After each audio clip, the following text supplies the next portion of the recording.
On tient à remercier Best Buy, fournisseur officiel pour tout l'équipement technologique du studio de la Commission athlétique. Au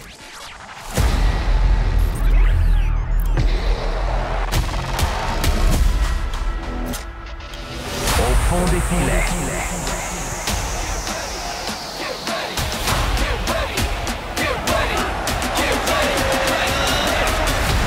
Au fond des filets, le podcast.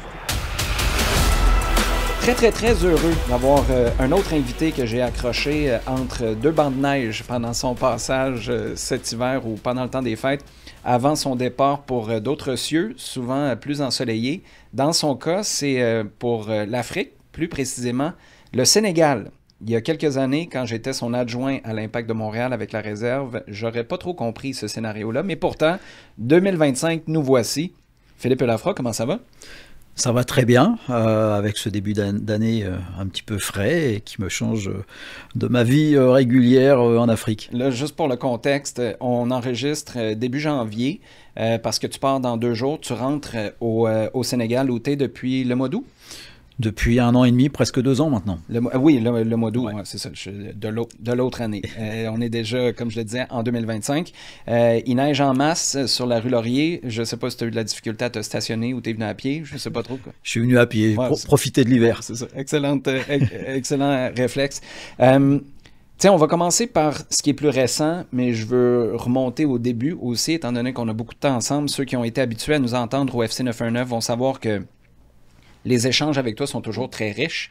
On peut partir dans à peu près toutes les directions. Je te donne jamais de liste de sujets, puis pourtant, ça reste toujours intéressant. Mais là, peut-être commencer par ton rôle là-bas au Sénégal.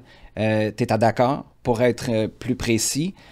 L'Académie Sacré-Cœur, ou le Dakar plutôt, Sacré-Cœur, c'est quoi exactement? C'est un club, c'est une académie dont la vocation est de vendre des joueurs. Vous participez à des championnats. Ça fonctionne comment?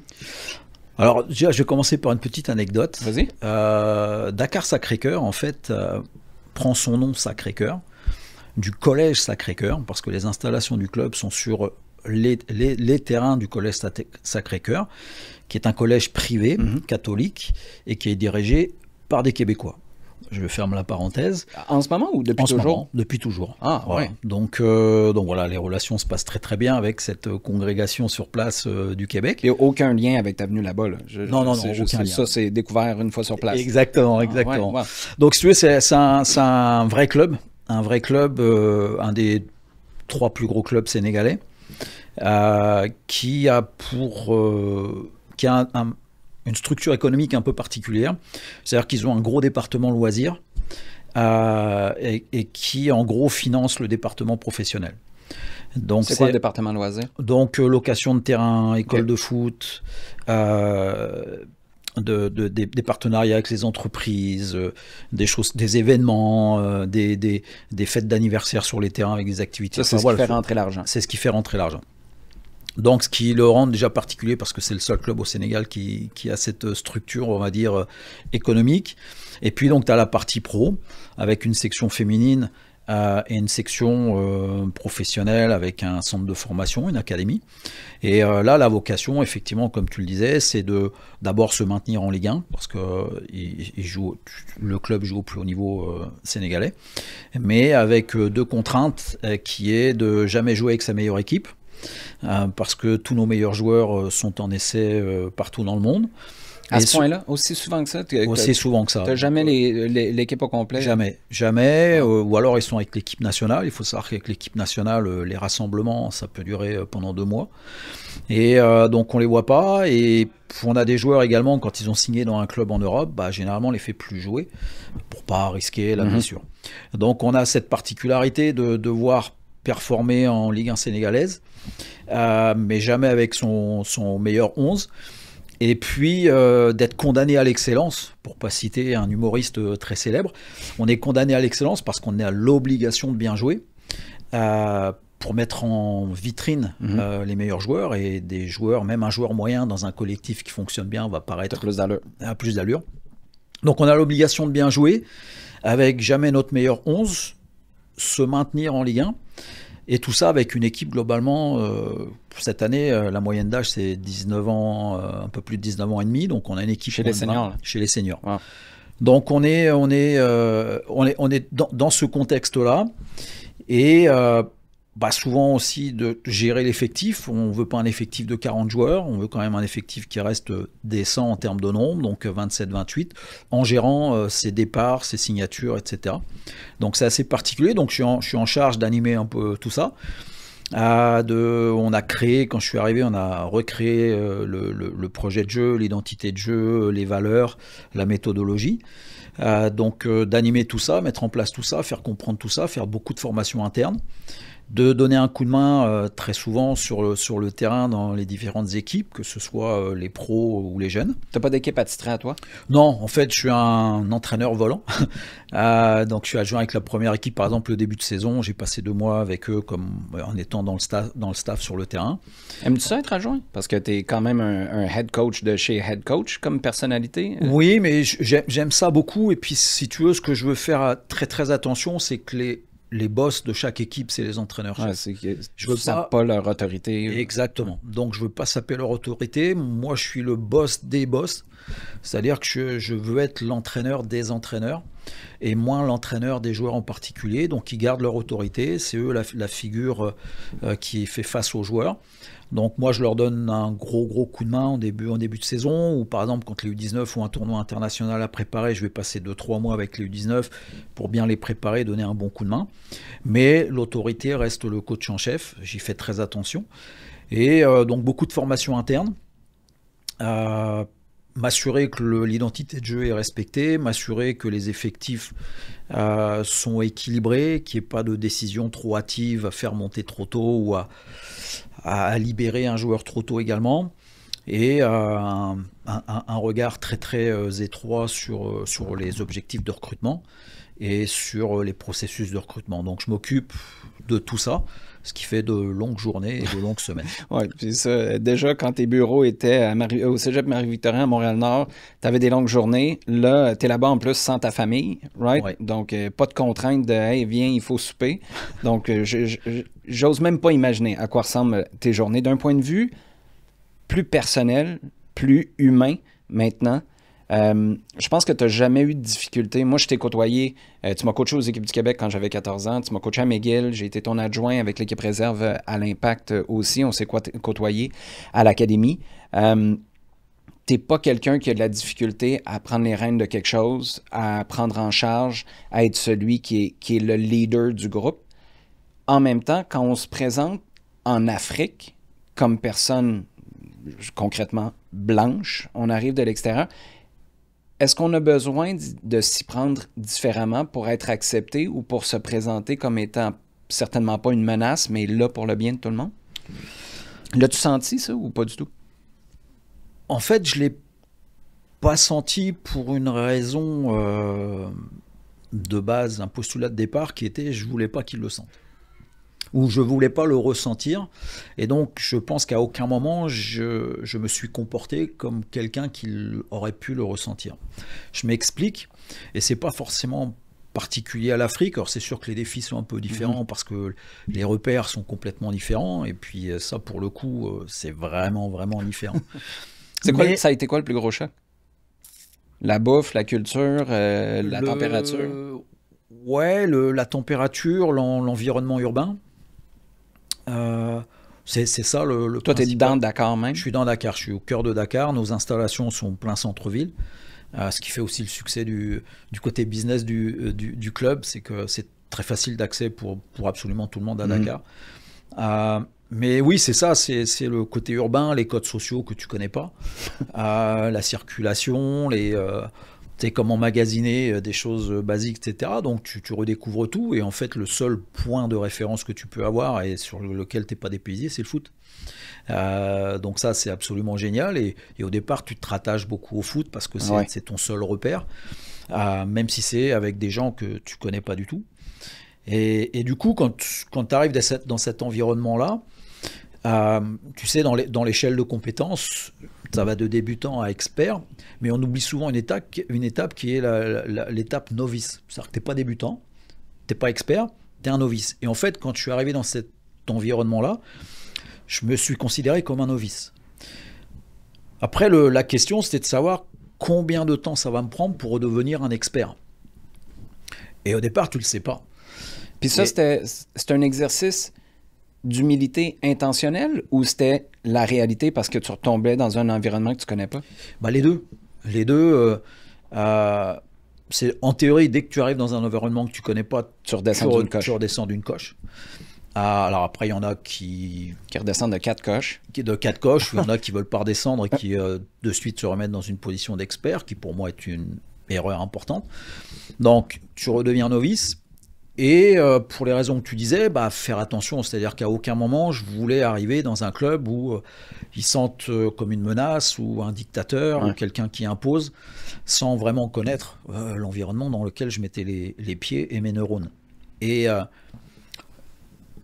j'ai un président qui est passionné, qui voulait que j'aille très très vite et moi j'ai voulu prendre mon temps.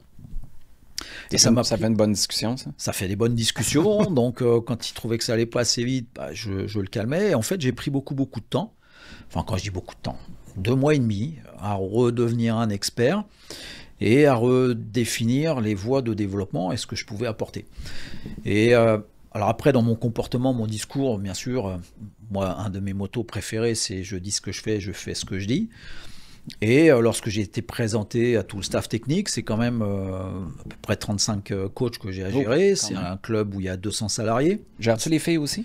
Oui. Alors les filles, il y a que 2 équipes, c'est un peu plus facile. C'est quand même... Mais ça reste ça. J'ai deux centres de formation, un centre de formation pour les garçons et les filles à gérer.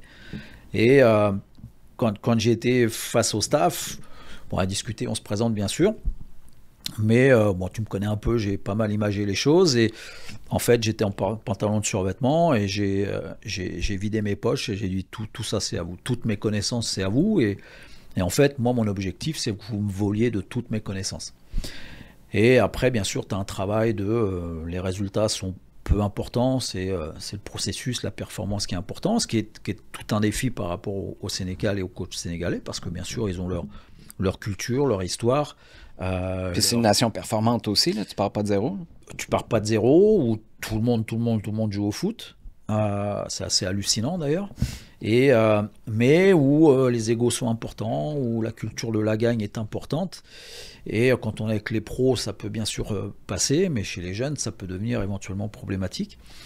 Et puis une histoire, par exemple, avec le coach en chef de l'équipe première chez les pros qui, quand le dernier DT était venu, s'était fait évincer de son poste par le DT. Donc il y avait aussi un historique où je devais rassurer le staff en disant je ne suis pas là pour prendre la place de qui que ce soit. Donc tous ces éléments font que j'ai pris du temps et dans la mise en place d'une nouvelle culture, une nouvelle méthodologie, parce qu'en ce moment je suis à fond dans la périodisation tactique, j'ai passé un master là-dessus et pour moi c'est une méthode extraordinaire. Et donc j'ai fait de la formation interne et j'ai pris du temps. Donc l'identité de jeu, on l'a recréée avec le staff, etc. Ce qui fait que je me suis fait accepter assez rapidement parce qu'ils ont tout de suite vu que j'étais là pour eux. Pour les bonnes raisons. Pour les bonnes raisons et pas pour moi. Donc ça s'est bien passé. Tu parles du fait que tout le monde joue là-bas. Je suis curieux de savoir, j'avais une discussion par rapport aux médias sociaux avec ma femme ce matin avant de venir ici. Évidemment, en Amérique du Nord, il y a beaucoup, c'est la même chose en Europe, là, beaucoup de discussions sur le temps d'écran, le fait que les enfants jouent moins, peut-être que les enfants regardent moins de matchs aussi, parce que là, tout est consommé sur TikTok, sur Instagram. C'est des highlights ou des packages de faits saillants qu'on regarde plutôt que le match dans son ensemble. Est-ce qu'à quelque part, je ne sais pas si c'est la même réalité là-bas, peut-être que tu me diras que je vois un lag time entre les deux qui n'existe pas, mais est-ce qu'il y a une différence là-dedans? Est-ce que tu sens qu'il y a peut-être un avantage pour certains pays où les gens jouent encore plus concrètement au ballon ou n'importe quel sport? Oui, à un certain point, c'est-à-dire que les ordinateurs sont relativement pas encore rentrés dans les mœurs, ces ordinateurs individuels. Mm-hmm. Les tablettes, très très peu. Donc en fait, le seul appareil électronique qu'ils ont véritablement, c'est le téléphone. Okay. Donc ça, le téléphone, ils en ont tous. Donc ça limite quand même un petit peu parce que on peut faire plein de choses avec le téléphone, mais c'est quand même pas le même confort qu'une tablette ou un ordinateur. Ça, c'est la première chose. La deuxième chose, l'environnement familial et les infrastructures d'habitation font qu'ils sont souvent dehors. Tu vas plus vite jouer dehors que rester en dedans. Exactement. Donc, c'est la réalité d'un Sénégalais moyen, c'est que c'est des familles relativement grandes, qui restent des grandes familles, très peu de surface habitable, et souvent il faut sortir pour laisser un peu la place.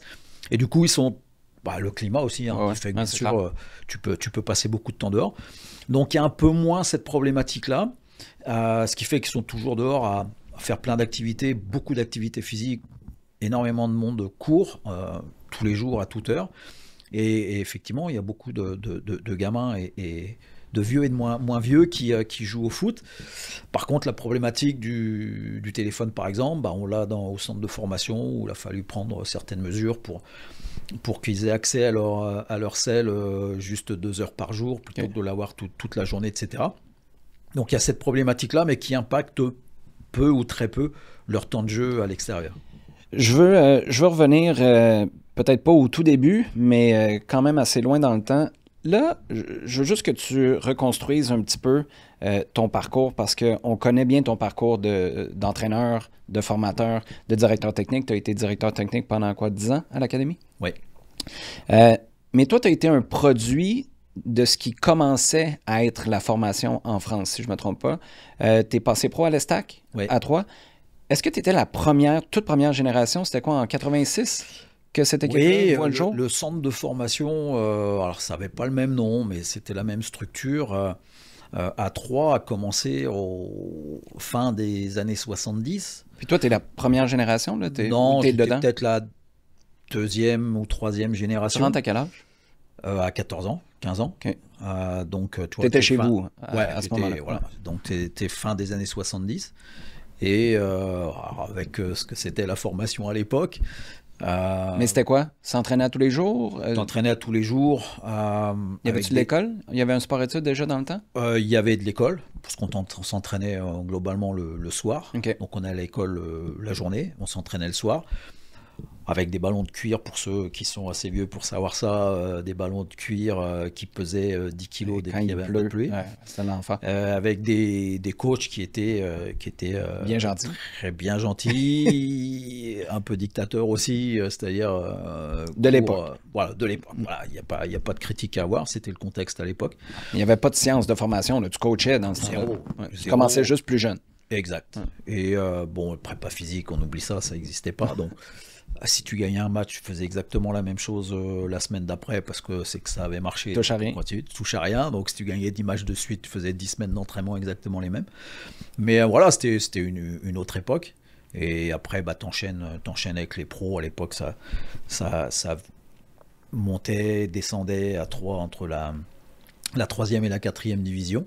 Et voilà, c'est comme ça que j'ai fait ma carrière de joueur, et 90% de ma carrière, je l'ai passé à 3. Mais cette année-là, c'est quoi? C'est le nom du club change en 86? Il y a une transformation de... Ouais, en fait, tu vas rigoler toi parce que tu vas voir le truc, mais en 86, en fait, tu as des clubs qui ont disparu et puis qui ont été repris, mais c'est la même structure avec les mêmes personnes, etc., mais le nom changeait.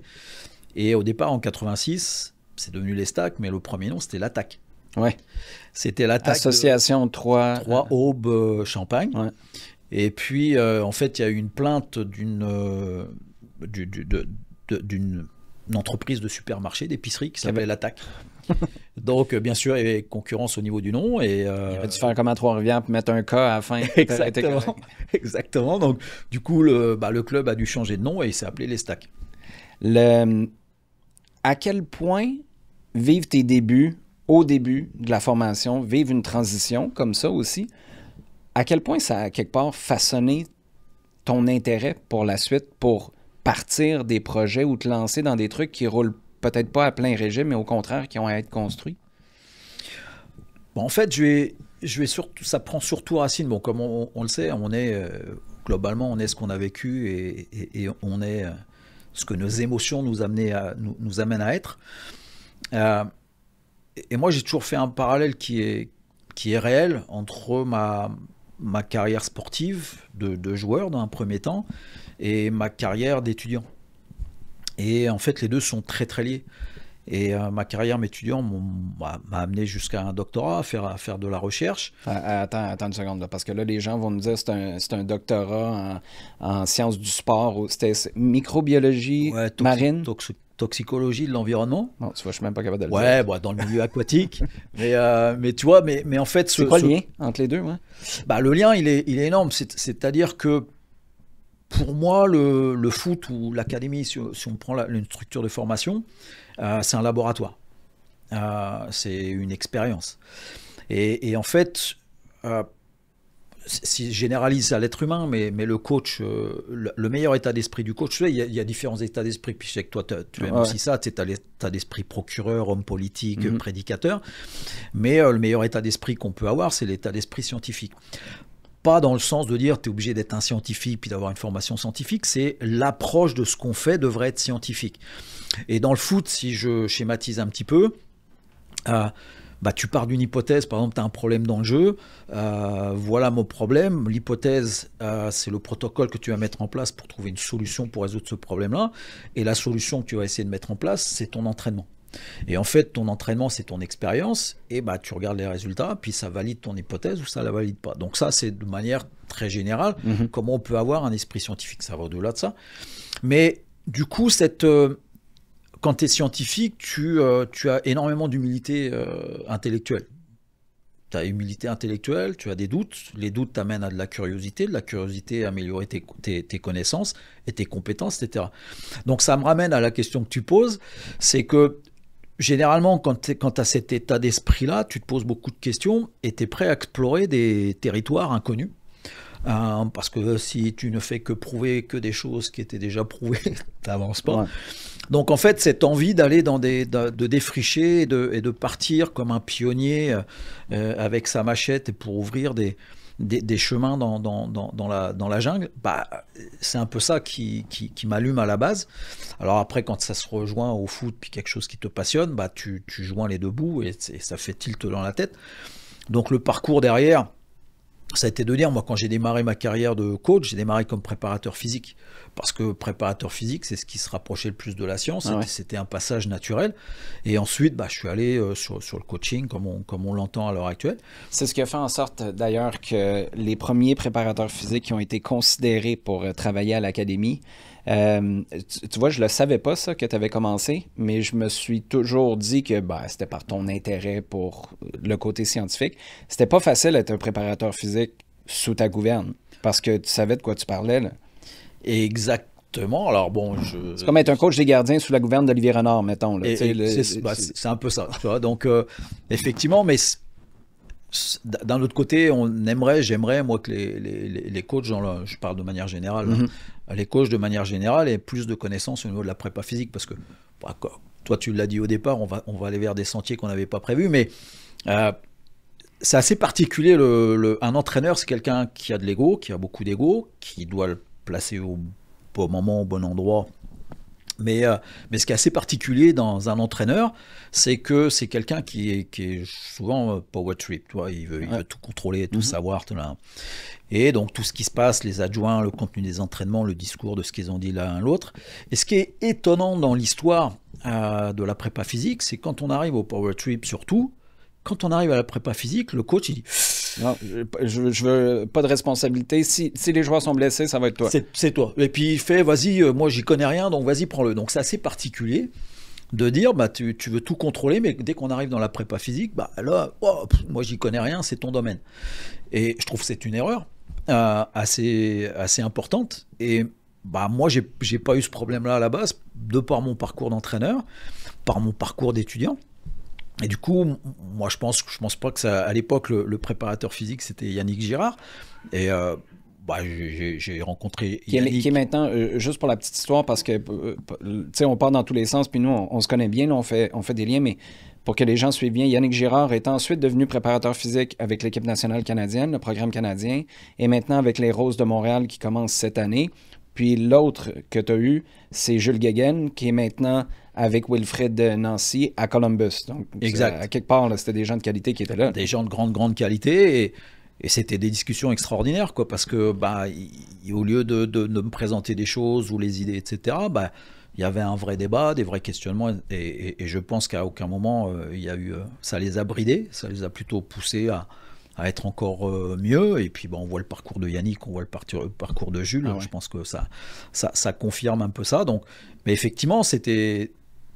ça fait partie de mes compétences multiples d'avoir la capacité de comprendre ce que le préparateur physique fait. Comment tu avais choisi tes études? Comment tu pars, puis à quel moment d'ailleurs ça se passe? C'est les blessures qui ont mis fin à ta carrière de joueur? Ouais.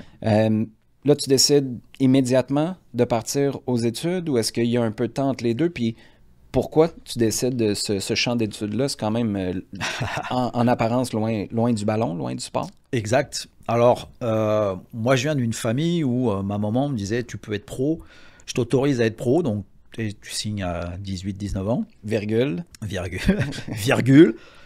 lâche pas les études. Bon, à une époque où... Tu as toujours continué d'étudier en même temps? Ouais, mais voilà, tu es avec un symbole, la tortue avec un frein à main, c'est-à-dire que tu vas tranquille, mais tu t'abandonnes pas véritablement les études, donc tu continues un peu lentement, ce qui fait que quand ma carrière s'est finie, je vais pas dire que j'ai repris les études, mais j'ai mis un coup d'accélérateur aux études que j'avais continué à faire de manière très, très lente, ce qui fait que j'ai fini mes études et mon doctorat relativement vieux, à plus de 30 ans. Mais j'ai jamais lâché l'affaire. Alors après, le domaine, pour certains, je ne sais pas s'ils vont se rappeler, mais moi, à l'époque, j'avais eu une idole qui était un biologiste marin, qui est le commandant Cousteau. Mm-hmm. Et pour l'anecdote, le papa de Gabriel Gervais était un des pilotes d'avion du commandant Cousteau. Es-tu sérieux? Exact. Donc, comment tu as su ça? Parce qu'à l'époque, Gab avait sa sœur qui travaillait à l'Impact, au club. Et on discutait, etc. Et puis c'est là que j'ai appris que son père était là. Et son père a écrit un bouquin, je pense qu'il s'appelle Pilote de brousse. Et Gab ou sa sœur, je ne me rappelle plus qui, m'avait fait le plaisir de m'offrir le bouquin. Ah, wow. Et qui est un bouquin top que je conseille à tous ceux qui sont adeptes de l'aventure. Et donc voilà, bref, je ferme la parenthèse. Mais voilà, Jacques-Yves Cousteau, ça a été une des personnes que j'admirais beaucoup. Et il faisait de l'océanologie, océanographie. Du coup, j'ai eu envie de m'intéresser à ça. Et j'ai fait, au départ, je voulais être comme Cousteau après ma carrière. Donc j'ai repris des études, une maîtrise en biologie marine. Mais après, l'occasion fait le larron. Mais en France, ce qui est assez particulier, c'est qu'on est, je pense, le deuxième pays au monde avec le plus d'eau côtière dans le monde, mais où la recherche sur la biologie marine est un peu le parent pauvre. Donc du coup, tu es allé en Arizona. Ouais, donc je suis allé plus sur un truc sur la toxicologie, mais en gardant le domaine aquatique. Et puis ça m'a amené effectivement en postdoc en Arizona où il n'y a pas beaucoup d'eau. Non. Il n'y a pas beaucoup d'organismes marins.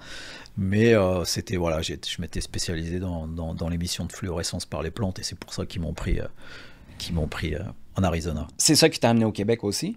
Oui, pour le doctorat. Parce que j'ai fait une maîtrise. À ce moment-là, tu as joué à l'UQAM? J'ai joué à l'UQAM pendant une couple d'années. J'ai été à l'origine de la création de l'équipe officielle des Citadins avec Michel Vollet qui était prof d'éducation physique, un Suisse d'origine, et puis un prof de piano, de musique de l'UQAM.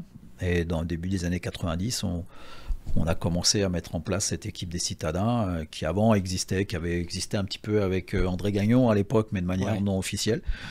Et puis là, on l'a rendu officiel et j'ai joué donc une couple d'années à l'UQAM. Tu as passé combien de temps, je veux pas dire loin, je sais pas si tu as eu plusieurs années loin du terrain ou si ça t'a rapidement ramené sur le terrain, mais avant de comprendre que le soccer va toujours quand même rester dans ma vie, tu t'es retrouvé à coacher à McGill par la suite. Tu as un peu coaché, comme je te le disais tout à l'heure, aux équipes du Québec à l'époque. Tu étais l'adjoint de Sylvain Rastello. À quel moment tu t'es dit, OK, le soccer, là, moi, je ne travaillerai pas dans un labo toute ma vie. Je vais au minimum partager les deux. En fait, j'ai passé 5 ans au Stade de Reims. Et Tu étais responsable du centre de formation. non, là j'ai tout fait là. J'ai Ah ouais? fait adjoint des pros, adjoint à l'équipe réserve, entraîneur des jeunes, espion parce qu'à l'époque il n'y avait pas encore tous les Y Scouts, Opta, etc. Tu veux Donc dire, il n'y avait pas de drone. il n'y avait pas de drone et du coup bah j'allais espionner entre guillemets. Espionnage c'est un grand mot, je veux dire, mais j'allais observer les adversaires de l'équipe pro qui était à l'époque en Ligue 2 et En match ou à l'entraînement? en match. OK. En match. Voilà, l'entraînement, ça restait quand même Ouais, fermé, mais j'allais en match et donc j'étais sur toutes les routes de France le samedi soir et puis je coachais mon équipe de jeunes le dimanche. Et en parallèle, je continuais les recherches à l'université de Reims. Et à un moment donné, tu frappes un double mur, c'est-à-dire que tu dis, bah, est-ce que je peux exprimer tout mon potentiel dans la recherche alors que bah, il y a beaucoup de temps que je passe sur les terrains? Et est-ce que je peux exprimer tout mon potentiel d'entraîneur alors que je passe beaucoup de temps à faire de la recherche? Et en fait, c'est quand Nick de Saintis est venu me proposer l'équipe réserve à l'Impact. Donc entre-temps, bah, Parce que tu travaillais encore en labo à Montréal à cette époque. ouais, en fait, j'avais délocalisé mes recherches en Environnement Canada. Donc je faisais mes recherches officiellement en collaboration avec l'Université de Reims et l'Environnement Canada. Et c'est là que j'ai eu le bonheur de te connaître à McGill et que j'ai enchaîné sur McGill et m'est arrivé bah, la proposition à travers Christophe Dutart, qui est entraîneur de UQAM, cette proposition de l'Impact qui voulait rajeunir son équipe réserve qui à l'époque était gérée par Marc Dos Santos. Donc voilà, et c'est... Je me souviens très bien, tu es celui qui a mis fin à mon expérience avec cette équipe-là. Ce sera une histoire pour un autre jour, mais une histoire qui a comme marqué le début d'un autre chapitre, on va le dire. Exactement. On va le dire comme ça. Et donc là, bah, je suis arrivé à une croisée des chemins. Il disait, bah, voilà, est-ce que je vais à temps plein dans le foot ou dans le soccer et puis et je laisse les études ou la recherche. Donc voilà, et la décision a été mûrement réfléchie, mais relativement facile à prendre. Quand tu penses à, je veux dire, cette première année-là, parce que ça a été des années par la suite de lancement de l'académie, mais moi, je me souviens, ce que j'essaie d'expliquer aux gens, puis il n'y a probablement pas moyen, il y avait toi, moi, Alexis Pinard, qui était responsable du côté administratif, directeur de l'administration là, à l'académie. On avait un tableau blanc dans le bureau que tu partageais avec Nick DeSantis. Puis là, on faisait l'arborescence du site web. On découpait toutes les facettes de présentation aux parents, les meetings qu'on devait aller avoir avec la fédération, les clubs, les écoles, parce que c'était une situation, je pense que je partageais cette histoire-là avec Frédéric Laure avant les fêtes. Tu sais, juste présenter l'école qui avait été choisie. Il y en avait juste une au départ, hein, si je ne me trompe pas, qui était une école à vocation particulière, sport-études, ou pour des enfants qui avaient des grosses difficultés. C'était une école mal cotée. Puis là, il faisait expliquer ça parce que tu avais des parents qui étaient inquiets. Bref, ça a pris du temps. Mais la première année ou les premiers mois, la chose qui te marque le plus de toute la job qu'on avait à faire et de ce qui a été fait, c'est quoi? Bah, c'était d'expliquer à tout. Puis moi, j'avais pas à discuter avec Joey Saputo ou Nick DeSantis. Ça, c'était juste un job. Ça me concernait pas. Ouais, non, mais le principal challenge, c'était... Alors, on était quelque part un petit peu inconscient parce que on voyait pas tous les obstacles. La plupart du temps, on les découvrait pendant qu'on marchait. Mais c'était en fait d'expliquer à tous les acteurs de ce projet, que ce soit la Fédé, les joueurs, les parents, les clubs, les directeurs techniques de clubs, de ce qu'on allait faire, pourquoi ça allait être extraordinaire. Avec zéro preuve. Zéro preuve que notre parole. Et dans un environnement du soccer au Québec, mais je dirais même en Amérique du Nord, qui ne connaissait pas ça. Donc on arrive avec une nouvelle chose. Ça dit club-école pendant des années. C'est juste ça. C'était la base de la base. Là. On était encore à expliquer que c'était une équipe réserve. Ça, c'était avant que l'académie en dessous prenne forme. C'était une équipe réserve, c'était pas un club-école. Puis c'était majeur pour essayer de changer la perception des gens de la formation dans le soccer versus d'autres sports nord-américains. Et notamment le hockey, bien sûr. Donc c'était des termes qui étaient... Et quelquefois, il nous arrivait à faire des parallèles pour expliquer, pour bien faire comprendre. On prenait des termes de hockey pour faire le parallèle et pour qu'ils comprennent bien les gens où on voulait aller. Et ça, c'était le principal challenge, et c'était vraiment pas gagné d'avance, et ça a pris du temps. Ça a pris du temps à ce que le monde accepte ça, nous accepte quelque part. Et je pense que c'est quelque chose qu'on n'avait peut-être pas prévu aussi long et aussi difficile à faire au départ. Le pushback. Ouais. Et tu vois, ça a peut-être pris 3 ans avant que véritablement l'académie ou l'équipe réserve rentre dans le paysage du soccer québécois. Combien de rencontres, mettons, dans ces 3 ans-là? Waouh, énorme. On a rencontré toutes les régions.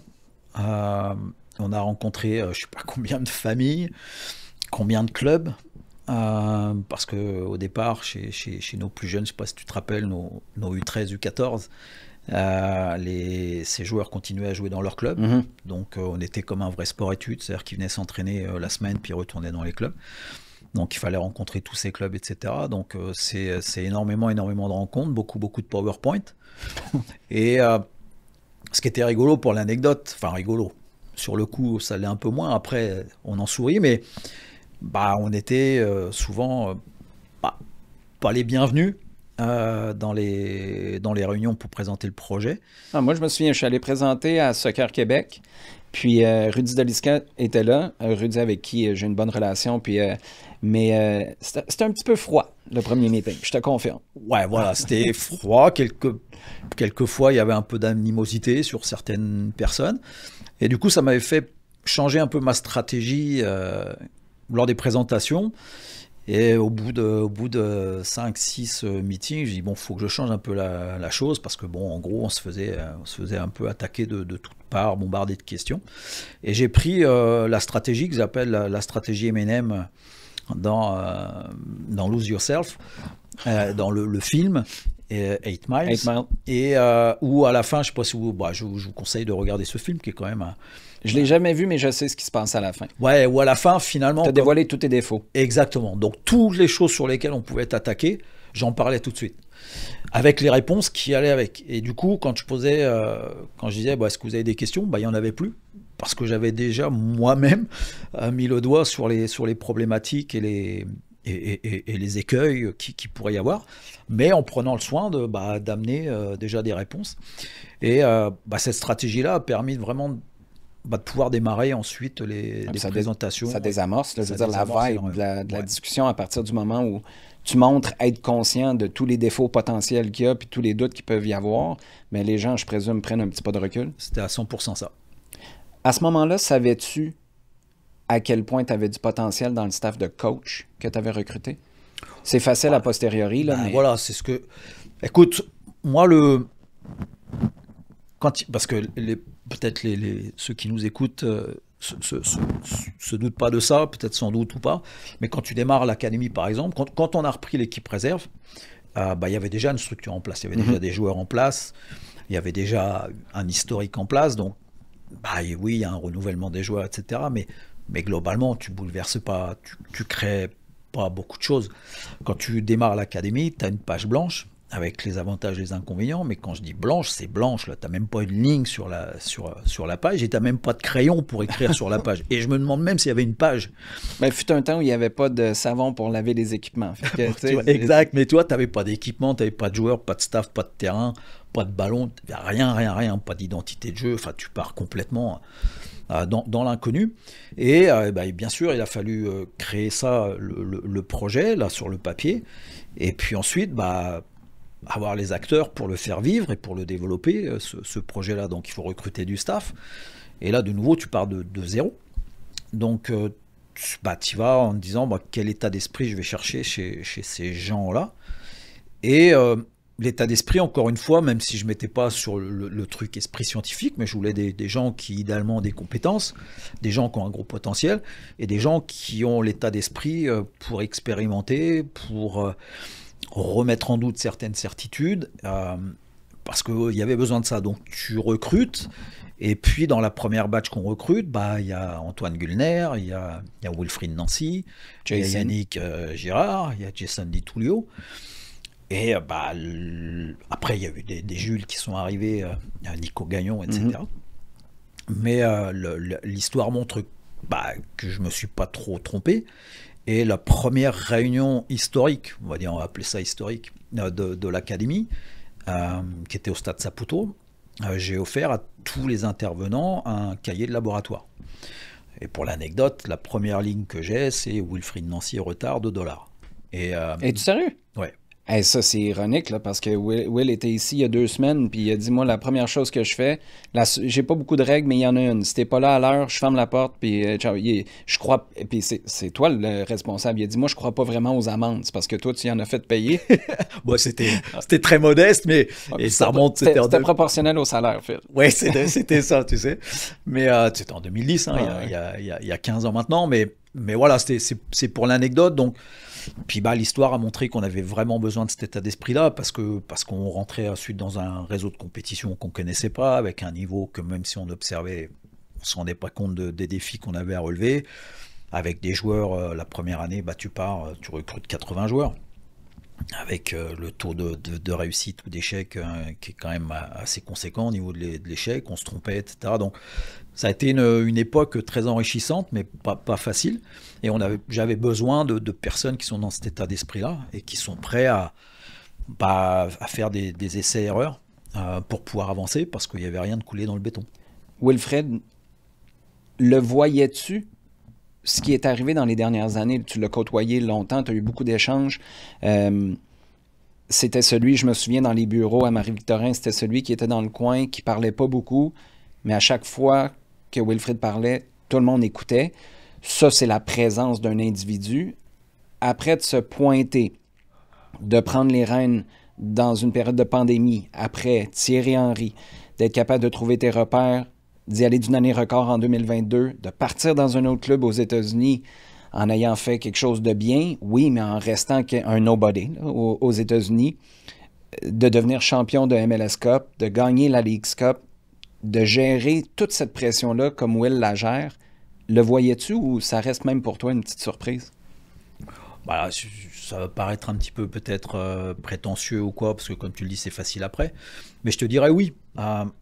Bon, toi, tu l'as connu il y a longtemps également, Will, au début. Honnêtement, il n'a pas changé. C'est vrai. Je ne vois pas un autre personnage que ce que j'ai connu quand il était joueur de l'UQAM, parce qu'avant que je l'embauche à l'académie, il était joueur de l'UQAM, et c'est là que je l'ai connu.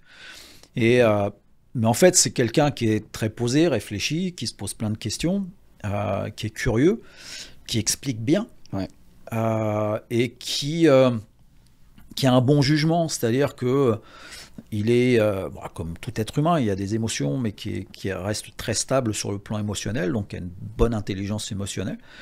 Et c'est quelqu'un qui, pour moi, n'a pas changé. Et quand tu es dans cet état d'esprit-là, tu ne peux que progresser. Et bien sûr qu'en ce moment, il est bien meilleur que ce qu'il était il y a 15 ans, c'est normal.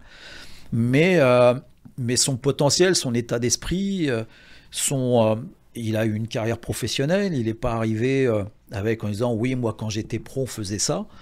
Il est arrivé lui aussi au niveau de son cerveau avec une page blanche en disant « je ne fais pas le même métier que je faisais avant ». Et qui était prêt comme une éponge à prendre toutes les informations et à se faire lui-même son idée et son profil de coach. Et c'est quelqu'un qui à l'époque amenait beaucoup d'idées sur... Je sais qu'il est très attaché, qui continue à être attaché sur les structures dans le jeu. Donc il y avait un enrichissement, on va dire, mutuel entre moi, ce que je pouvais apporter à l'époque, ce que lui, il apportait non seulement à moi, mais à la structure et aux autres entraîneurs. Et donc il avait déjà ça il y a 15 ans, quoi. Et à l'heure actuelle, bon, toi tu l'as rencontré il n'y a pas longtemps, je l'ai rencontré il n'y a pas longtemps.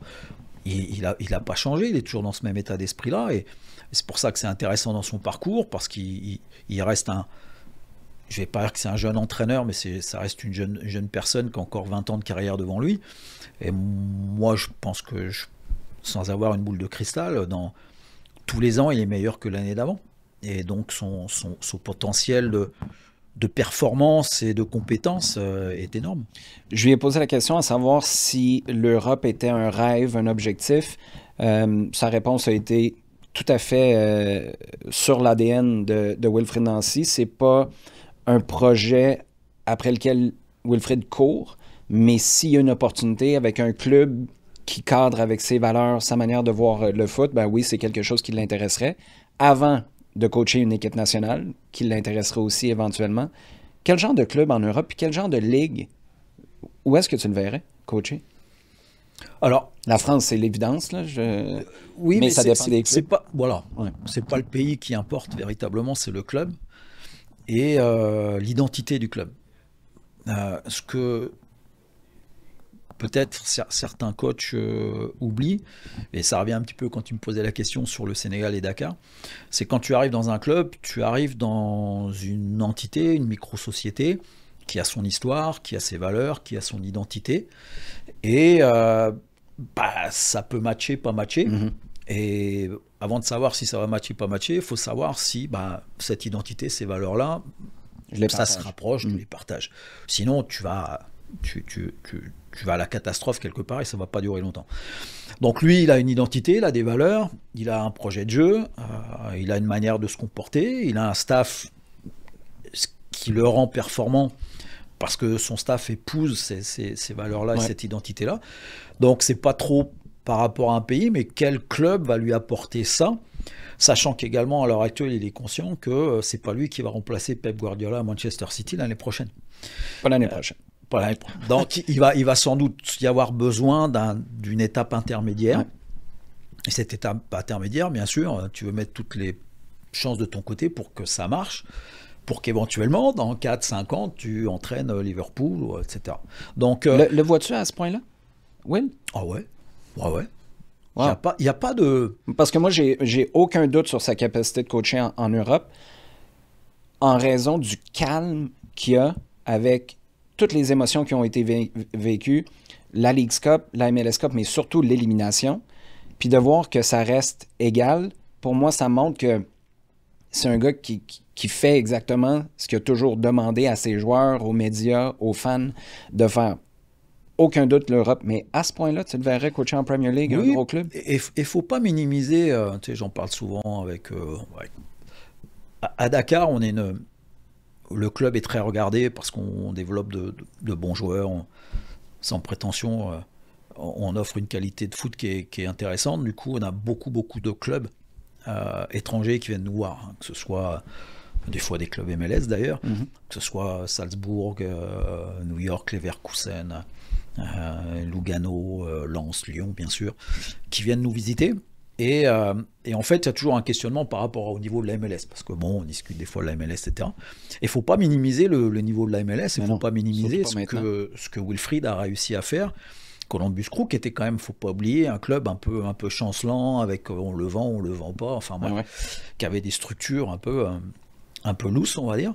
Et lui, il arrive, je ne sais pas s'il révolutionne tout, mais il arrive à faire du jeu, c'est excitant de la manière de jouer, et là, les résultats derrière. Et tu regardes un match, un derby de l'Ohio, Cincinnati, Crew de Columbus, je suis désolé, il faut que tu sois malhonnête intellectuellement pour dire que c'est un niveau moyen parce que c'est la MLS. Et ça joue au ballon pas à peu près. On est d'accord, Oli. Je suis 100% d'accord avec toi. Donc il ne faut pas minimiser ça et dire ouais, mais entre la MLS et le reste du monde, il y a un gouffre.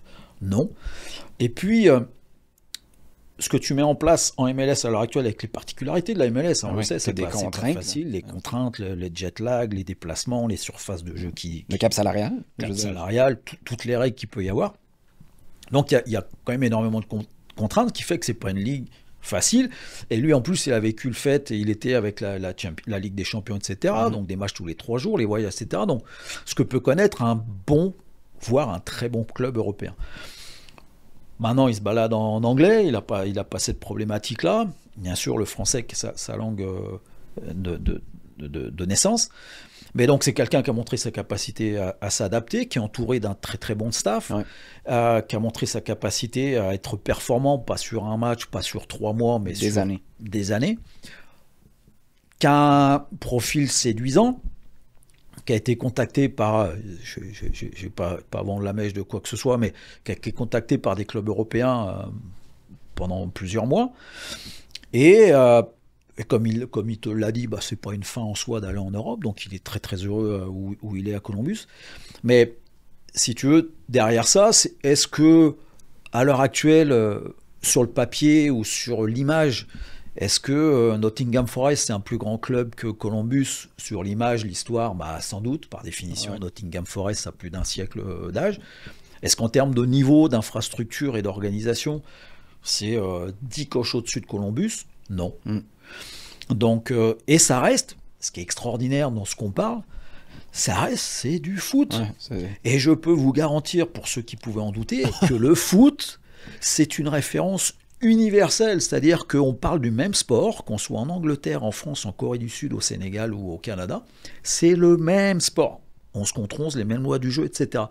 Donc en fait, ce que tu fais bien dans un environnement qui n'est pas facile à Columbus et en MLS, pourquoi il aurait des difficultés à le faire ailleurs, à condition bien sûr que ce club... il y ait des atomes crochus. Des atomes crochus, et que quand il arrive, et le connaissant, c'est pas un piège dans lequel il tomberait, où il arrive en étudiant bien dans l'environnement dans lequel il va être, et éventuellement faire des adaptations à sa manière de faire par rapport à cette identité, cette ville dans laquelle il mettrait les pieds. Donc moi, je ne vois pas de limite. Et alors après, est-ce que ce sera Liverpool, ou est-ce que ce sera Sunderland qui remonte avec un coach français qui est un peu décrié mais qui vient de la formation, qui a un peu le même parcours, le même profil que Will, moi je ne vois pas de limite. Ton expérience en 2013, tu étais adjoint, tu parlais d'un Suisse qui a lancé le programme à l'UQAM. C'est un Suisse qui a lancé ta carrière d'adjoint en MLS, qui se poursuivra peut-être un jour. Recoacherais-tu en MLS? Aimerais-tu ça? Une équipe, bien sûr. Ouais. Head coach ou adjoint? Ou les deux? Les deux. Ah oui? Les deux, ouais. Le ferais-tu à Montréal? Ah oui, sans problème. Avec Marco Chalibom, voilà le volcan suisse. Le lien suisse. Quand tu repenses à cette année-là qui était folle parce que vous êtes parti sur les chapeaux de roue avec des voyages dans l'Ouest, vous êtes allé prendre des points. Là, finalement, ça s'est essoufflé. Là. C'est le contraire du momentum dont on parle en MLS. D'habitude, on parle de Seattle qui va pas bien en juillet puis ils finissent champion de la Coupe MLS. Montréal, ça a été le contraire, même si vous avez fait les séries pour une première fois cette année-là.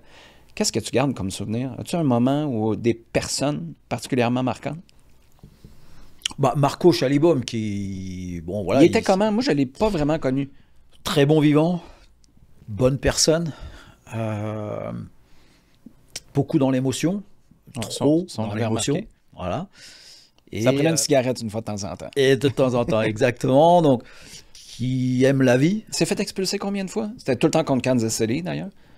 Oui, puis tu sais, moi à un moment donné, on connaît, pour les anecdotes, ça fait plus de 10 ans maintenant, donc il y a prescription, mais un de mon rôle à un moment donné, c'était de calmer Marco.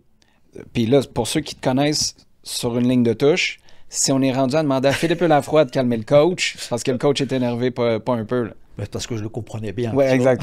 Ça en prend un pour en faire. Mais un de mes rôles, c'était ça, donc j'étais adjoint avec Maro, donc Maro était plus le côté, on va dire, dans les matchs, le côté cérébral, de voir un petit peu l'adversaire, etc. Et moi, je devais faire attention. Dès que je voyais mon Marco partir un peu en saucisse, de réussir à le calmer, parce que bon, il se faisait expulser assez régulièrement. Les amendes commençaient à être fortes. Mais à un moment donné, j'ai laissé tomber, quoi. C'était trop difficile de le calmer, c'est de le ramener à... Parce qu'il redescendait un petit peu, et puis mais 30 secondes après, il repartait. Puis toi, à quelque part, tu fais pas ta job. Exactement, donc je passais mon temps à faire du marquage individuel sur Marco le long de la touche, et ça devenait compliqué. Mais c'était... c'est une personne charmante, bon, que Mathieu Chouanière a redécouvert Grasshopper. C'est malheureusement Marco fait débarquer il y a 2 mois ou quoi de Grasshopper qui a des résultats un peu difficiles. Mais voilà, une personne adorable, mais ce côté émotionnel a des bons côtés, mais le problème, c'est qu'à un moment donné, il était tellement dans les émotions qu'il n'écoutait plus vraiment. Et ce qui fait que, toi, tu avais parlé la saison avait été, on avait atteint l'Everest assez tôt. En mai. Et puis ça avait après été une descente constante, même si elle n'était pas rapide, mais constante jusqu'à faire les playoffs un peu par la peau des fesses. Ouais. C'est qu'il a fait du mal à s'adapter du coup, parce qu'il était pris par ces émotions-là. Et puis il devait être tout seul sur son île aussi. Là. Il est venu pas d'adjoint. Mais non, il y avait un Grec qui était là, non? Non, ça c'est Franck Klopas qui est arrivé après. Mais non, donc Marco, voilà, il était venu tout seul, il a découvert le staff, il s'est, je pense, bien adapté à la vie montréalaise. Et donc, personne extraordinaire sur le plan humain, c'était vraiment une bonne expérience, une bonne ambiance et puis des bonnes relations. Mais moi je dirais ce qui m'a marqué, bon, il y a plein de moments, parce qu'il y a eu des moments d'euphorie et des moments un petit peu de dépression pendant cette saison-là. Mais ce qui était intéressant, c'était le début de saison, parce que bon, Marco arrivait, qu'on ne connaissait pas. Moi, j'étais dans le staff avec Maro, Paolo Paccione, qui est maintenant au Mexique, préparateur physique. Et Marco, même s'il vient de sa Suisse natale, il arrive, on reprenait la saison avec le temps qu'on a en ce moment à Montréal, c'est-à-dire de la neige, il fait froid, et il faut se préparer. Et là, moi, tu sais, je suis un peu, enfin, tu me connais, j'aime bien les activités de cohésion d'équipe et puis faire les choses un peu en dehors de la boîte. Donc, j'y mets, ce qu'on peut faire pour la cohésion d'équipe et puis travailler un peu physiquement, on va faire un parcours dans le parc Maisonneuve en face, multisport. Donc, course en raquette, tir à l'arc, défis cognitifs, manger des insectes parce que l'insectarium est pas loin, etc. Et il y a Maro, il disait ouais, mais tu sais, je sais pas, est-ce que ça va bien se passer, pas bien se passer. Je regarde Marco, il dit allez, on y va. Tu avais quand même des grosses personnalités, là, des Marco Di Vaio. Exact, et des Matteo Ferrari, Alessandro Nesta était là, ouais. Donc on y va, et j'avais demandé à l'époque à Joey Saputo de jouer le jeu avec nous, c'est-à-dire que j'ai Prési, on va démarrer ça bien. Il était sorti avec vous dans le parc Maisonneuve? Oui, ben et je lui avais demandé, donc j'avais acheté à l'époque des escargots en boîte, tu vois. Ouais. Et donc j'ai dit à Joey, on va lancer le truc, et à un moment donné, il va falloir que les joueurs ils mangent des insectes. Donc comestibles, c'est ce qu'il y a au biodôme, mais on sait un peu la crainte. Et j'ai dit Joey, on va simuler ça, mais je vais te mettre un escargot. Je sors de la boîte, je dis donc il dit ok, il joue le jeu, donc il lance le truc en disant voilà, ça c'est un insecte, alors que c'était un escargot. Il mange l'escargot et tous les joueurs scotchés disent wow, si le président il le fait, allez, let's go, on y va. Et ça a été une demi-journée extraordinaire où l'ambiance sur la réalité de ce qu'on est, pays nordique, avec la température, donc ça a soudé ça et ça a participé à faire ce très très bon début de saison qu'on a eu. Et ça a soudé aussi le staff parce que du coup Mauro, Paolo, on s'est tous impliqués avec un Marco qui jubilait parce qu'il découvrait ces joueurs dans la réalité montréalaise, donc ça avait été un très très bon moment. C'est l'équivalent du karting de Samuel Piette au début de l'automne 2024 qui a mené à une bonne fin de saison. Ça reste encore plus intriguant que le secret de la caramel pour moi. Comment on en vient à faire jouer Nelson Rivas en série quand il n'avait pas joué depuis 13 mois? Y a-t-il prescription pour ça aussi? Je ne sais pas s'il y a prescription, donc je vais mesurer mes mots, mais c'est toujours pareil, il faut toujours prendre en compte le contexte. Alors le contexte, c'est les personnes qui font partie du staff, c'est la dynamique qui est un peu problématique sur la fin de saison. Ouais, parce que c'était vraiment compliqué. Là. Tu voyais, on allait à l'entraînement, puis là, je pointe pas le doigt à quelqu'un en particulier, c'est juste, tu avais des petites pochettes, tu avais les Italiens qui se parlent ensemble, tu avais Nick qui était sur le bord de la ligne de touche, tu avais vous sur le terrain, tu avais Marco Schellibaum qui avait l'air vraiment tout seul sur son île à ce moment-là. C'était compliqué de voir une direction unique qu'on demandait à l'équipe de prendre. Et si tu veux, c'est... Donc il y a plein de facteurs qui ont amené à cette situation, à ce côté baisse de performance. Et tu arrives où tu joues ton match de série à Houston, que tu n'es pas une grosse équipe, et tu as plein d'incertitudes, et tu as un joueur qui revient de blessure, qui est Nelson Rivas, qui a quand même un CV, puis quand il jouait en santé, c'était quand même... Bon, c'était un phénoménal. Et tu te dis, est-ce que ça peut changer un petit peu la dynamique de mettre un mec comme ça, qui était un bon mec humainement, qui était super, Nelson, mais avec le doute que c'est un gars qui n'a pas joué depuis 4-5 mois et qui est sans doute un peu hors de forme, parce que pour ceux qui s'en rappellent, c'était une force de la nature, mais qui prenait très facilement du poids. Et des cartons rouges. Et des cartons rouges. Et on va dire qu'il n'était pas revenu à son poids de forme, qu'il manquait de rythme. Et on le met sur ce match-là, et il nous fait une grosse erreur qui coûte un but, et il se fait expulser je ne sais plus combien de minutes de la fin. Et après, le match part un peu en sucette, là, mais voilà, donc quand on reprend un peu le contexte, tu essaies de trouver une solution, est-ce que ça va galvaniser le groupe? Mais en fait, ça a été une mauvaise solution. Je pense que je l'ai déjà compté ici Au fond des filets. Je t'ai déjà compté la discussion que j'avais eue avec le descripteur des matchs, Glenn Davis, je pense qu'il s'appelle, de Houston, sur Nelson Rivas. Non. Parce qu'il vient nous voir avant, puis là, lui, il débarque champ gauche. Là. Nelson Rivas, il fait pas partie de ses notes. Ça fait 13 mois que le gars n'a pas joué. Il n'a pas joué un match de la saison. Ça remonte à la fin de l'année 2012, son dernier match avec l'Impact. Puis il vient nous voir, puis il nous pose la question à savoir qu'est-ce qui se passe. Nous, on dit, je sais pas, j'étais là à l'époque juste pour voir le match. Je le travaillais pas, c'était un match qui était à RDS. Moi, j'étais à TVA Sport, donc j'étais là avec Fred Laure. Puis moi, je dis, regarde, moi, je comprends pas. Il va arriver une de deux choses avec ce gars-là. Il va marquer le but vainqueur ou il va se faire expulser. C'est les deux options. Il dit, OK, je le recroise après. Il me dit, thanks. Lui, il a utilisé ça. Il a eu l'air d'un génie. Il a probablement pas cité ou nommé la personne qui avait donné ce feeling-là. Mais bref, on sentait qu'il y avait quelque chose de particulier qui s'en venait dans ce match-là. En terminant, une ou deux dernières questions. On parle de défenseurs qui sont franchement impressionnants, physiquement, de talent. Moïse Bombito, c'est une éclosion franchement bizarre. Même au Rapids du Colorado, je pense qu'on n'anticipait pas ce qui est arrivé par la suite.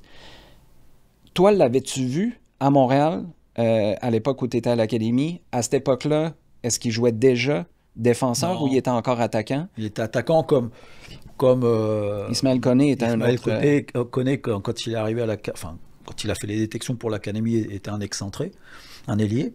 Et pour l'anecdote, 2 années de suite, on a voulu le faire rentrer à l'Académie Ismaël, mais il avait des notes à l'école qui ne permettaient pas de le prendre. Mais bon, Mito, il était attaquant.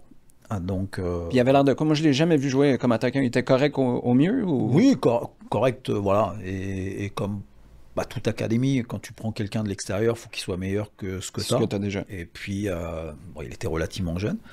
Bon, quand il y a des incertitudes, on partait d'un truc. Quand on était dans le recrutement, on avait une expression qui dit quand tu doute pas, prends pas. Et on préférait prendre un peu plus de temps pour avoir plus d'assurance que d'intégrer un joueur. Et au bout de 7-8 mois, on se rend compte que ça fait pas l'affaire. C'est pas bien pour le jeune, c'est pas bien pour la structure. Donc c'était un peu ça. Et après, je pense que après ou quelques années après, il est parti à Longueuil. Et c'est là que François Bourget a décidé de le replacer plus bas sur le terrain. Et voilà, il a démarré véritablement sa carrière et son cursus là. Est-ce que, tu sais, il n'est pas le premier joueur à changer de poste, là, si je ne me trompe pas. Rudy Camacho a commencé comme attaquant, il finit défenseur, mais est-ce que ça t'amène, toi, puis tu es toujours en train de remettre ces choses-là en question, un déclic de peut-être que quand on met un joueur à l'essai, si on se dit, pas tout à fait à ce poste-là, mais on pourrait l'essayer ailleurs ou essayer de le mettre dans des dispositions pour voir si, attends, il est peut-être juste pas à bonne place. C'est pas facile à faire quand tu as juste quelques entraînements puis c'est un gars à l'essai, mais... Non, mais ça arrive, et pas plus tard qu'il y a 2 ans, quand je suis arrivé à Dakar, on a fait des détections, parce qu'on avait besoin de monde à certains postes chez les moins de 19 ans. Et on a vu arriver un jeune Camerounais qui venait de s'installer à Dakar et qui se présentait comme attaquant. Et que pendant la détection, pendant les exercices, pendant les matchs d'essai, on a décidé de replacer sur un côté, parce qu'on trouvait que ses qualités étaient plus... et on l'a pris, on l'a fait signer comme un excentré, comme un ailier, alors qu'au départ, il s'est présenté comme un attaquant. Donc ça peut arriver, mais tu vois, c'est comme presque ça saute aux yeux que le gars, il n'est pas à sa place. Ouais, il n'est pas à sa place, puis il entretient un rêve parce que c'est là qu'il veut jouer, mais qu'il n'a pas les caractéristiques pour ça. Mais là, je te parle d'un gamin qui, à l'époque, si on parle de l'attaquant à Dakar, qui avait déjà 17 ans. Quand tu as des joueurs plus jeunes, tu les accompagnes un peu plus longtemps sur leur souhait de jouer à cette position-là, parce que par définition, tu vas optimiser les chances de réussite du joueur si lui se sent bien à ce poste-là. Ouais. Et on a tous, en tant que coach, été confrontés au fait que, non, écoute, on ne te voit pas là, tu vas jouer là, mais que souvent le joueur, il dit non, mais moi, c'est pas là que je veux jouer, etc. Et là, je mets de côté les parents qui souvent viennent te voir aussi en disant, Donc, quand c'est plus jeune, c'est un peu plus difficile, donc tu laisses un peu plus de temps. Mais moi, ce que ça confirme avec Bombito, par exemple, c'est que j'hésite nettement moins, enfin j'attends moins longtemps pour prendre la décision de replacer à un autre poste un joueur où tu vois qu'il va frapper un mur à un moment donné. Éventuellement. Tu dis, bon, par sa taille par exemple, un arrière central qui fait 1m75 quand il a 17 ans, tu fais les tests et puis tu vois qu'il grandira pas beaucoup plus, ça sert à rien de continuer là-dessus. Tu regardes ses caractéristiques, est-ce que tu le places milieu défensif ou latéral par exemple. Alors ce qui est un peu plus particulier, c'est quand tu passes un attaquant à axe central, qui est quand même différent sur le plan de la participation offensive, même si les arrières centraux à l'heure actuelle participent énormément, enfin dans certains clubs, énormément à l'élaboration du jeu, mais souvent tu as un attaquant qui va passer arrière latéral, parce que maintenant on sait que les arrières latéraux sont énormes sur le plan offensif. Donc ça se ferait peut-être un peu plus naturel qu'un gars qui passe d'avant-centre à arrière-central, ça reste quand même relativement rare. Mais de ce que j'ai appris, et ça confirme encore une fois que maintenant je suis beaucoup plus proactif dans le changement de poste au niveau des joueurs. T'acheter une coupe d'années pour des gars comme ça peut faire une énorme différence aussi. Si t'étais, je présume que tu souhaiterais, si tu étais dans un club MLS, je ne te mettrais pas dans un contexte montréalais, tu serais très heureux d'avoir une équipe de MLS Next Pro. Est-ce que je me trompe? Bon. Mettons que tu étais dans un club où il n'y en a pas. Tu fais ce que tu veux avec ça. Qu'est-ce que tu vendrais comme avantage? Parce que l'argument va toujours être l'argent. Si tu fais un M&M de toi-même, puis justement, tu essaies de faire du reverse engineering et d'expliquer pourquoi tu en as quand même besoin d'une MLS Next Pro, ce serait quoi? Je partirais de fait. Je reviens à l'esprit scientifique. Mais on a tendance à oublier, parce que l'œil humain est attiré par ce qui brille, et comme l'être humain ou le coach est attiré par le porteur du ballon et ne vous regarde pas ce qui se passe sans ballon, alors qu'on sait que 90% de l'activité d'un joueur se fait sans ballon, je ferme la parenthèse. Mais mon point, c'est qu'on oublie toujours, si je prends la France et le Japon, parce que l'étude qui est sortie il y a 7 ou 8 mois, sur à quel âge en moyenne un joueur s'installe en Ligue 1 ou en première division au Japon. S'installer, ça veut dire quoi? C'est signer un contrat, commencer à jouer, ou t'es régulier? T'es régulier. Okay. D'accord. Pas l'année de signature du contrat, mais à partir de quand t'es régulier en équipe première, en Ligue 1 ou au Japon. Mathieu Choignard, c'est au bout de 3-4 ans, dans le fond, là, après avoir signé son premier contrat. Et en fait, au Japon, pourquoi il y avait cette étude-là? Parce qu'ils cherchaient à déterminer le succès du foot japonais. Parce que dans les équipes de jeunes et les équipes premières, féminines et masculines, ils ont quand même des résultats très intéressants et constants depuis plusieurs années. Et en fait, on se rend compte que le Japon, c'est une des ligues professionnelles où les joueurs s'installent le plus tard en première division. Quand je dis plus tard, c'est pas 5 ans de différence d'âge, mais c'était 22 ans, un peu plus de 22 ans pour s'installer dans une équipe de première division au Japon. En France, c'est 21 ans quelque chose. Donc on oublie que l'âge moyen de s'installer en équipe première, c'est 21 ans. C'est pas 17 ans et demi. Si tu signes à 18, t'en passes du temps sans jouer, là. Voilà. Donc, en faisant ce constat de base, se dit, mais qu'est-ce qui se passe entre 18 et 21 ans? Et on le sait que cette transition-là, puis pour ceux qui sont curieux, je les encourage à aller voir une étude très récente, il y a 6 mois, de la Fédération écossaise, qui se focalise sur 140 pages sur comment faciliter la transition du centre de formation des équipes de jeunes vers l'équipe professionnelle. Wow. Parce qu'en fait, le plus gros écueil, on l'oublie, mais il est là. C'est qu'est-ce qui se passe pour finir la formation ou commencer la post-formation dans ce moment crucial de tu passes des jeunes avec souvent un statut t'es la star. important, t'es la star, t'as beaucoup de temps de jeu, t'as beaucoup d'influence, etc. Et là, d'un seul coup, tu rentres avec les pros et tu redescends à un niveau novice. Et alors, tu as quelques exceptions, bien sûr, où les mecs, à 18 ans, ils vont être capables de se frayer un chemin. Des Jude Bellingham, t'en as pas tant que ça. Des Ismaël Koné, t'en as pas tant que ça. Et ça, c'est le côté qui brille, et on est attiré par ça, et on oublie tous les autres. Donc, qu'est-ce qu'on met en place pour de 18 à 21 ans permettre aux joueurs de continuer à se développer pour qu'à 21 ans, ce soit un partant Alors c'est en moyenne, hein. Mhm. Ça veut dire qu'il y en a qui ça va être à 19 ans et demi, 20 ans, il y en a d'autres c'est à 22 ans. Donc déjà, il faut y croire à ces joueurs-là. Mais de savoir comment. Donc il y a un plan derrière. Il doit y avoir un plan pour ces joueurs-là. Qu'est-ce qui fait que tu te donnes comme limite, par exemple, 21 ans, le gamin, on y croit. Et voilà ce qui va se passer pour qu'à 21 ans, ce soit un des partants du club. Mais peut-être qu'il y arrivera à 20 ans, tant mieux. Mais tu te dis après, si à 21 ans, il n'y est pas, bah là, il faut peut-être qu'on trouve une autre solution. Ah, mais ça, c'est la moyenne. Ça veut dire qu'il y en a pour qui c'est 23-24. Là. Exactement. Et il y en a plein des exemples comme ça. Et le problème, c'est que nous, on part du principe, où il y a beaucoup de clubs pro qui partent du principe, bah, si à 18 ans, il ne s'est pas installé chez les pros, c'est qu'il n'a pas le niveau. Pardon. Mais Mathieu, tu fais pas 1 million sur Mathieu Choignard.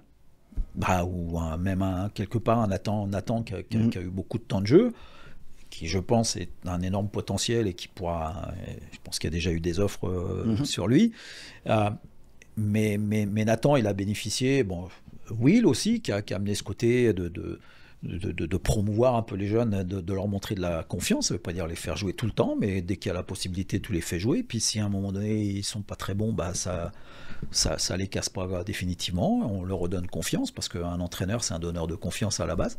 Mais tu as un Nathan qui a bénéficié de ça, qui a un Courtois qui est arrivé, qui a continué dans cette voie-là, parce qu'aussi Nathan livrait la plupart du temps la marchandise.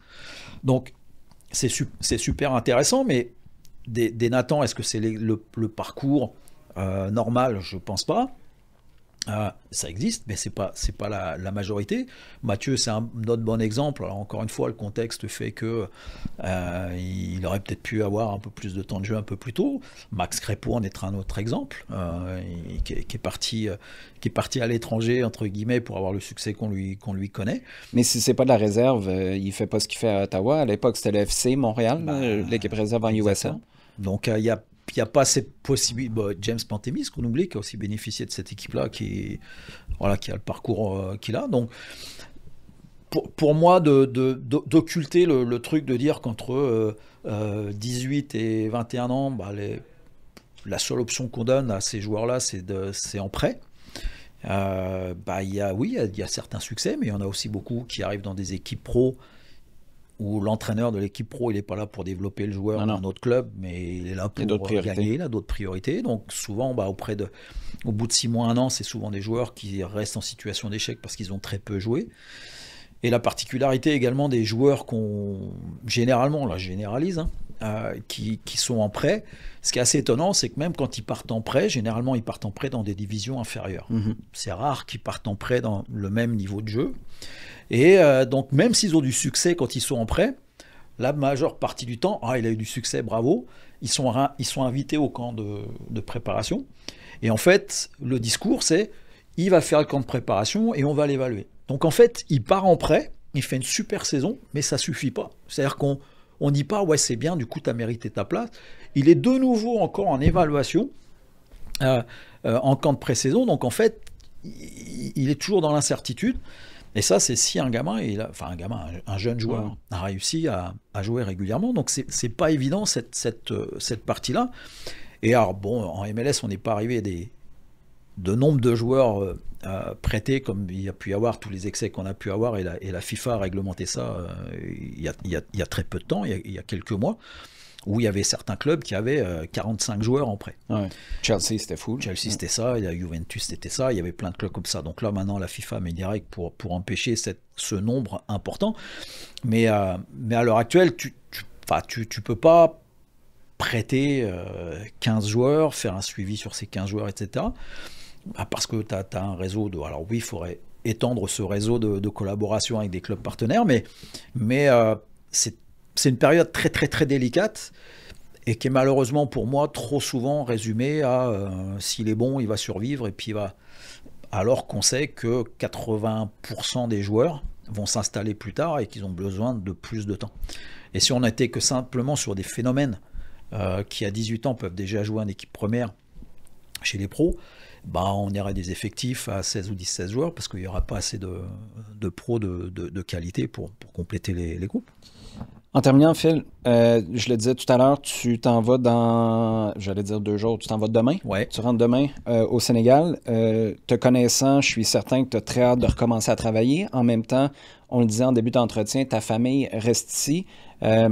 comment tu vis ça d'un point de vue personnel? Parce que professionnellement, c'est ultra enrichissant, mais je présume qu'il y a quand même quelque chose de déchirant un peu là-dedans aussi. Il y a quelque chose de déchirant qui sont un petit peu compensés, même si ça ne remplace pas par la technologie, heureusement. Toi, tu en as une tablette.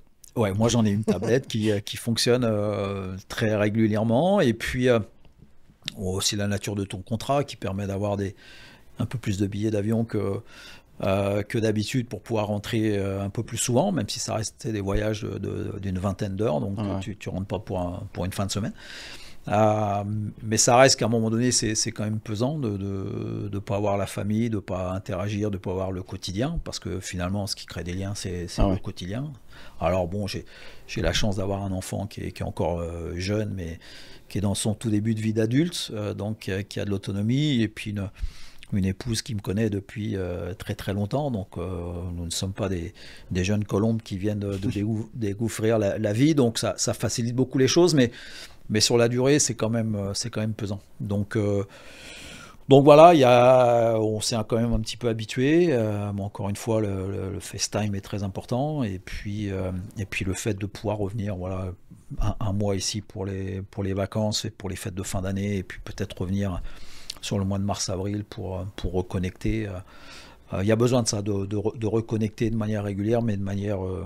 je dirais, humaine, face à face, et non pas juste par technologie interposée. Et qui sait, peut-être un jour revenir tout court quand tu auras fini ton aventure africaine pour contribuer avec un club MLS. Je ne me mouillerai pas sur la ville, même si Montréal est toujours sur la table, comme tu nous l'as dit tantôt. Philippe Lafroy, toujours un plaisir. Merci d'être passé. Merci beaucoup, Olivier.